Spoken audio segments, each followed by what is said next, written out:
BA first year history paper 2 की इस कक्षा में आप सब विद्यार्थियों का स्वागत है। आज जो टॉपिक हम ले रहे हैं वो है अलाउद्दीन खिलजी की गृह नीति, होम पॉलिसी। सबसे पहले इसमें है राजतव्य सिद्धांत। यद्यपि बलबन की तरह अलाउद्दीन ने राजतव्य सिद्धांत की कभी व्याख्या नहीं की थी, परंतु उसके विचार और कार्य उसी की तरह थे। उसके अनुसार सुल्तान सर्वशक्तिशाली होता है। उसके वजीर, सेनापति, सरदार आदि कोई भी व्यक्ति उसे सलाह देने का साहस नहीं करता था। दिल्ली का कोतवाल अलाउल मुल्क ही एकमात्र ऐसा व्यक्ति था जो सलाह दे सकता था। दिल्ली के सुल्तान को प्रभावित करने वाले वर्ग राज्य में केवल दो ही थे, सरदारों का वर्ग और उलेमा वर्ग। अलाउद्दीन ने सरदारों की शक्ति को नष्ट कर दिया और उलेमा वर्ग को शासन में हस्तक्षेप नहीं करने दिया। दूसरा, राजस्व व्यवस्था, जिसे हम लगान व्यवस्था या कर व्यवस्था भी कहते हैं। उद्देश्य: अलाउद्दीन की राजस्व और लगान व्यवस्था का मुख्य उद्देश्य एक शक्तिशाली राज्य की स्थापना करना था। दूसरा, साम्राज्य विस्तार के लिए एक बड़ी सेना की आवश्यकता थी और उसके लिए राज्य की आय में वृद्धि करना आवश्यक था। इसके अतिरिक्त विद्रोह करने की शक्ति को तोड़ देना भी इसका एक कारण था। इस उद्देश्य की पूर्ति के लिए किए गए कार्य: तीन तरह की भूमि उस समय थी। पहली थी मिल्क भूमि, जिसे हम कहते हैं राज्य द्वारा दी गई भूमि, इनाम इत्यादि के रूप में। दूसरी वक्फ भूमि, अर्थात धर्म के आधार पर प्राप्त हुई भूमि। और तीसरी खालसा भूमि, जो राज्य की भूमि थी। सबसे पहले उन सभी व्यक्तियों से भूमि छीन ली गई जिन्हें वह मिल्क अथवा वक्फ आदि के रूप में मिली थी। इस सुधार से खालसा भूमि में वृद्धि हुई। दूसरा, अलाउद्दीन ने जमींदार, चौधरी इत्यादि से लगान वसूल करने का अधिकार छीन लिया। इस सुधार से अलाउद्दीन ने विद्रोह करने की शक्ति को समाप्त कर दिया। तीसरा, अलाउद्दीन ने लगान अर्थात खराज पैदावार का आधा भाग कर दिया। वो दिल्ली का पहला सुल्तान था जिसने भूमि की लगान नाप कराकर वसूल करना प्रारंभ किया। इसके अतिरिक्त अलाउद्दीन ने दो नए कर भी लगाए। एक था मकान कर और दूसरा चराई कर।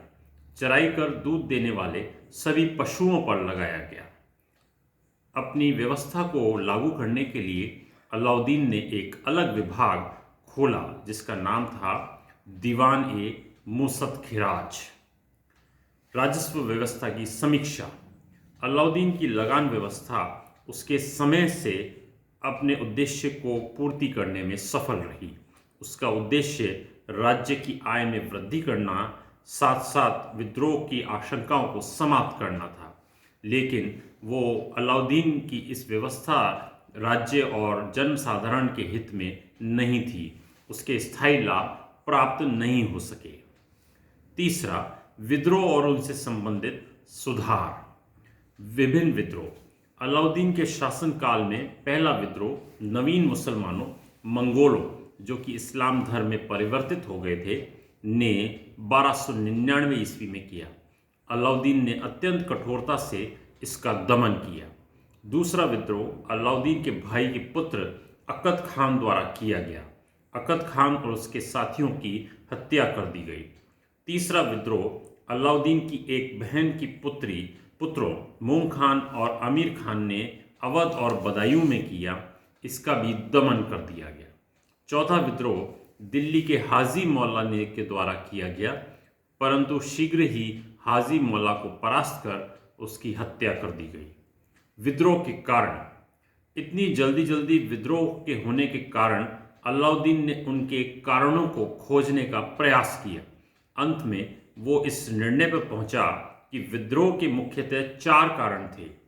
पहला, कुछ लोगों के पास अत्यधिक धन होना। दूसरा, शराब पीना और पिलाना, जिससे षड्यंत्र करने की प्रेरणा मिलती थी। तीसरा, अमीरों का पारस्परिक मेल मिलाप व आपसी विवाह संबंध। और चौथा, गुप्तचर विभाग की अयोग्यता। विद्रोह के दमन हेतु प्रशासन में सुधार। इन दोषों को दूर करने के उद्देश्य से अलाउद्दीन ने 4 अध्यादेश जारी किए, जिनमें निम्नलिखित थे। पहला अध्यादेश के द्वारा दान में दी गई भूमि, उपहार आदि छीन ली गई और सभी व्यक्तियों से अधिक धन लेने के लिए आदेश दिए गए। दूसरे अध्यादेश के द्वारा अलाउद्दीन ने शराब और भांग जैसे मादक द्रव्यों का प्रयोग तथा जुआ खेलना बंद करवा दिया।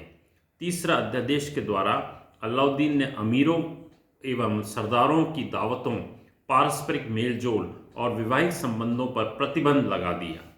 चौथा अध्यादेश के द्वारा अलाउद्दीन ने एक अच्छी गुप्तचर व्यवस्था की स्थापना की। नंबर 4, सैनिक सुधार। अलाउद्दीन जैसे महत्वाकांक्षी शासक के लिए एक बड़ी तथा शक्तिशाली सेना आवश्यक थी। अलाउद्दीन दिल्ली सल्तनत का पहला शासक था जिसने स्थायी सेना की नींव डाली। उसके पहले के सुल्तानों अपनी सेना की संख्या और शक्ति के लिए सरदारों, इक़्तिदारों पर निर्भर करते थे। सैनिकों का हुलिया रखने की व्यवस्था आरंभ की गई। ये इसलिए की गई क्योंकि सैनिक अपने स्थान पर किसी और को भेज देते थे। अलाउद्दीन ने घोड़ों को दागने की प्रथा भी आरंभ की। ये घोड़ों को परिवर्तित करने को रोकने के लिए की गई।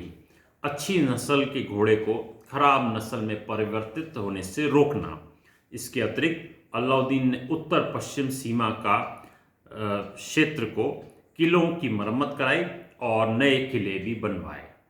धन्यवाद विद्यार्थियों।